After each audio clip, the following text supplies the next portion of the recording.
Book audio पर आपका स्वागत है। आज एक नई किताब के साथ मैं आपका दोस्त पल्लव हूं। ये कहानी है अतुल प्रभा की लिखी तेरी मेरी कहानी, एक अद्भुत प्रेम गाथा। आइए शुरू करते हैं। जिंदगी एक सफर है सुहाना, यहां कल क्या हो किसने जाना। इब्तिदाए इश्क है रोता है क्या, आगे आगे देखिए होता है क्या। दिन 9 मार्च 2020, स्थान बुर्लिमिंगेन, जर्मनी। होटल का कमरा बंद करके मैं बाहर आ गया। मिस्टर मार्टिन प्रतिदिन की तरह मुझे दरवाजे पर लेने आने ही वाले होंगे। घड़ी में देखा सुबह के 8:45। सामने से आती रश्मि रंभोतकर को देखकर तसल्ली हुई। हेलो सर, आप अभी आए हैं क्या? बस अभी। रश्मि की सदाबहार मुस्कुराहट को देखकर वैसे भी सुकून मिल जाता है। जब वो काम से घबराती है तो ज्यादा मुस्कुराती है। जर्मनी की वो सुबह एक सामान्य सुबह थी मेरे जीवन में, खुशनुमा, ताजा, प्रभा की तरह। मार्टिन आए, वाइस प्रेसिडेंट फाइनेंस। BMW का स्वचालित दरवाजा खुला। मैं हमेशा की तरह हाथ से बंद करने लगा। रश्मि और मार्टिन प्रतिदिन की तरह मुस्कुराए। मैं बाहर देखने लगा। मैंने मन ही मन मुस्कुराते हुए सोचा, ऑटोमोबाइल क्षेत्र में 12 साल काम किया है, कब रुचि लूंगा ऑटोमोबाइल में। मार्टिन ने पूछा, भारत में सभी मास्क लगा रहे हैं क्या, तुम दोनों की तरह?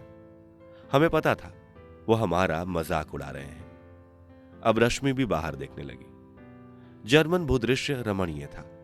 काली मिट्टी की रंगत लिए हुए छोटे छोटे पहाड़ और इन पर गहरे हरे रंग के वृक्षों की चादर। सारा दिन कंपनी में सालाना बजट बनाते गुजर गया। रश्मि ने सदा की तरह मुझे कुछ करने नहीं दिया। सर आप बस बताते रहो। वो एक्सेल वर्कशीट पर काम करती रही।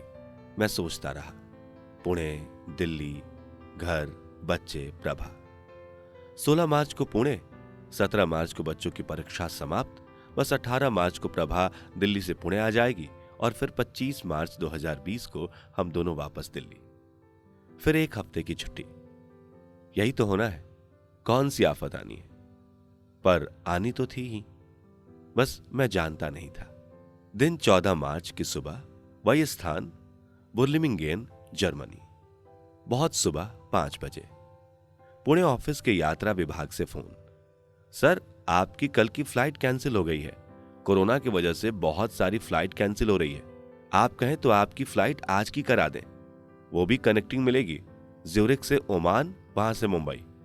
मैं रश्मि के कमरे की तरफ भागा। उसने आंखें मलते हुए दरवाजा खोला। सर, इतनी सुबह? मैंने समस्या बताई, समाधान भी। वो घबरा गई, बोली ओमान। मैंने कहा अभी सोचो मत, सामान बांधो। मैंने फ्लाइट कंफर्म की। मिस्टर मार्टिन को फोन लगाया। समस्या सुनकर वह बोले, आप दोनों जाने की तैयारी कीजिए, मैं एयरपोर्ट के लिए कार भेजता हूं। रश्मि बहुत घबरा गई थी, पहली बार बिना काम के दबाव के। Face mask, face shield, rubber gloves. हम दोनों ज्यूरिख एयरपोर्ट पर सबसे अलग लग रहे थे। ज्यूरिख एयरपोर्ट स्विट्जरलैंड में था, पर जर्मन ऑफिस से पास पड़ता था। ऑफिस से एयरपोर्ट का कार से केवल 2 घंटे का रास्ता था। एयरपोर्ट पर पहुंचकर पहली बार मैंने देखा कि स्विट्जरलैंड का यह अत्यंत व्यस्त रहने वाला एयरपोर्ट कभी इतना वीरान भी हो सकता है। परंतु यह अति विशेष परिस्थिति थी। कोरोना वायरस तेजी से पूरे विश्व में फैल रहा था। लगभग पूरे विश्व के विमान अब अपने हैंगर्स में ही रहने वाले थे। उस दिन शायद वो अंतिम उड़ान थी इस देश के बाहर जाने वाली। कायदे से मुझे डर लगना चाहिए था, पर मुझे डर नहीं लगा। यह ओमान एयर की फ्लाइट थी। ओमान एयर मैंने पहली बार देखी थी। विमान के अंदर मिला हिंदुस्तानी शुद्ध शाकाहारी भोजन आनंददायक था। ओमान एयरपोर्ट से पहले ओमान का विशाल रेगिस्तान, समुद्र किनारे एयरपोर्ट था। मैं पहली बार किसी अरब देश में उतरा था। रोमांचित था, सदा की तरह। नया देश देखकर मुझे आनंद आता था। उतरकर लगा शायद इससे अधिक वीरान और रेगिस्तान में कोई और एयरपोर्ट नहीं हो सकता। तेज चमकीली धूप शीशे की दीवारों से आ रही थी, परंतु हमें पता था कि यह साधारण परिस्थिति नहीं है। हमारा उद्देश्य जल्दी से जल्दी भारत पहुंचना था। समय बहुत धीरे धीरे चलता हुआ महसूस हो रहा था। हमें लग रहा था पता नहीं कब मुंबई पहुंचेंगे। ओमान से मुंबई की फ्लाइट एक दुस्वप्न की तरह निकली। कहीं छूना नहीं था, बाथरूम जाना हम दोनों ने सिरे से खारिज कर दिया था, वायरस का डर था। जैसे ही हम मुंबई में विमान से बाहर आए, रश्मि के पीछे आ रही एक बुर्के वाली महिला ने जोर से चीखा। रश्मि से रहा नहीं गया। वो बहुत तनाव में थी, चिल्लाकर बोली, अक्ल नहीं है क्या? मैं रश्मि को खींचता हुआ चेकआउट तक ले गया। एयरपोर्ट पर पहली बार टेम्परेचर गन का प्रयोग हो रहा था। कोरोना वायरस का एक खास लक्षण था बढ़ा हुआ शारीरिक तापमान। इस गन के माध्यम से बाहर से आने वाले सभी यात्रियों का एक एक करके शारीरिक तापमान नापा जा रहा था। जिस यात्री का तापमान बढ़ा हुआ मिलता, उसे अगली वायरस जांच के लिए अलग विभाग में ले जाया जाता था। मेरा और रश्मि का टेम्परेचर सामान्य निकला। हम मुंबई एयरपोर्ट से बाहर निकलकर ऑफिस की कार में बैठ गए, जो हमें अपने घर पुणे ले जाने वाली थी।